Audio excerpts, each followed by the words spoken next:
Bonjour à vous et bienvenue. Dans cette vidéo, on va traiter un sujet qui est peu abordé, c'est la protection du conjoint. Lorsque vous avez un patrimoine immobilier, financier qui commence à être conséquent, se pose la question de protéger votre conjoint. Évidemment, il y a aussi la protection des enfants, mais ce sera un autre sujet. Lorsqu'un conjoint disparaît, en fait, ça peut être une source de problème. Pourquoi? Parce que finalement, les enfants vont hériter d'une partie du patrimoine qui était attribué à votre conjoint. Donc ça permet d'éviter des situations où on se retrouve finalement en indivision avec ses enfants et surtout, ça peut être des enfants en bas âge et donc l'intervention d'un juge des tutelles. Donc là intervient ce que je vous expliquais aujourd'hui, c'est la clause de préciput. C'est vraiment beaucoup plus intéressant que la donation au dernier des époux, la fameuse DDE. Pourquoi? Parce qu'on va venir prélever dans le patrimoine au décès du premier conjoint. Donc là, je vais prendre l'exemple de monsieur qui décède en premier, donc c'est le père, et ils ont fait une clause de préciput entre eux. Une clause de préciput, c'est un contrat qui stipule que finalement, le conjoint survivant va pouvoir prélever dans la succession de son époux ou de sa femme, en fait, dans le patrimoine commun, il va pouvoir prélever ce qu'il veut. Donc évidemment, on ne peut pas tout mettre, mais on peut mettre une grosse partie déjà. Donc on peut très bien mettre les biens immobiliers, comme ici, les contrats d'assurance vie, l'or, la voiture. Donc c'est les petits symboles que vous voyez à droite. Et en fait, on va laisser un peu de cash aux enfants, donc ça permet de préparer la succession et de ne pas avoir trop à payer en droit lors de la deuxième succession. Mais comment ça se passe? C'est qu'au décès du mari, la femme va décider de choisir ce qu'elle prend dans la succession. Si elle veut prendre les biens immobiliers, par exemple, les contrats d'assurance vie, l'or, la voiture, en fait, elle va pouvoir le faire. Et à ce moment-là, en fait, les enfants vont pouvoir hériter sur le reste. Et donc ça, c'est un gros atout parce que ça permet finalement de temporiser et que le conjoint survivant ne se retrouve pas en indivision avec un maximum de ses enfants, parce que ça, c'est vraiment très problématique. Si on a une indivision sur tout, c'est-à-dire les biens immobiliers, sur le contrat d'assurance vie, sur l'or, etc., en fait, ça pose beaucoup de problèmes. Là, avec la clause de préciput, ça permet d'éviter tous ces problèmes puisque le conjoint survivant, donc dans ce cas-là, la mère, va pouvoir récupérer une grosse partie de son patrimoine sans être en indivision avec ses enfants. Évidemment, c'est intéressant de laisser des sommes d'argent, des choses comme ça. Pourquoi? Parce que ça va permettre aux enfants de toucher quelque chose quand même.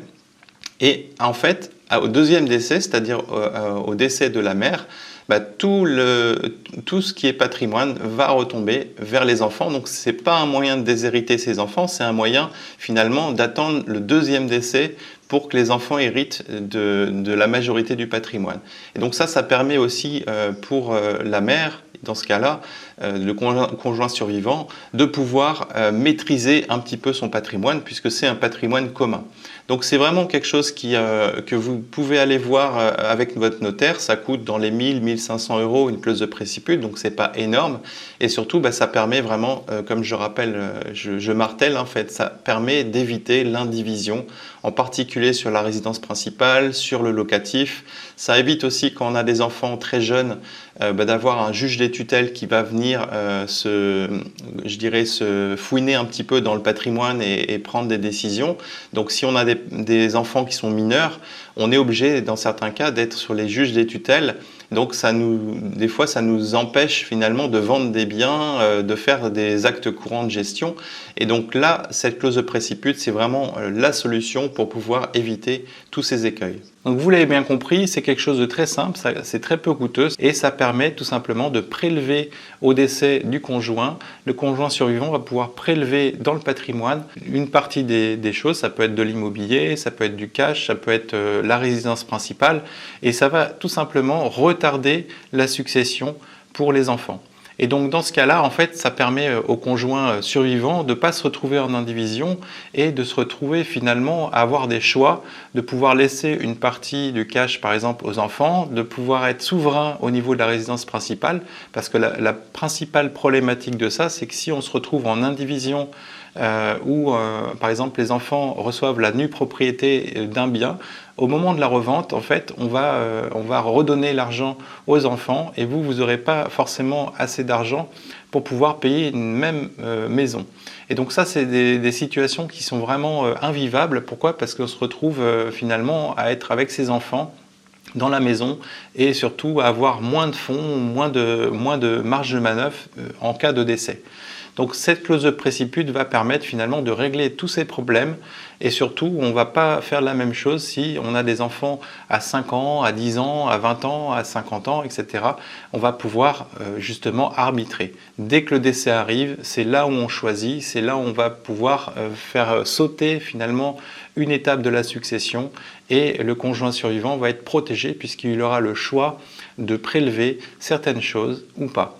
L'inconvénient par contre de la clause de préciput, c'est que ça va sauter une génération, en tout cas ça va sauter une succession et donc les abattements au niveau fiscal vont être utilisés qu'une seule fois. En tout cas si on prend une grosse partie du patrimoine. Donc c'est vraiment un outil extraordinaire. Si vous voulez en savoir plus, je vous invite à contacter votre notaire parce qu'il pourra vous mettre ça en place très rapidement. Donc c'est beaucoup plus simple quand on est marié mais qu'on n'a pas encore d'enfants. Si on a des enfants en majeur, par exemple, il va falloir avoir leur accord pour pouvoir signer cette clause. Avec des enfants mineurs, ça va dépendre des situations, mais il y aura peut-être l'obligation de passer par un juge des tutelles.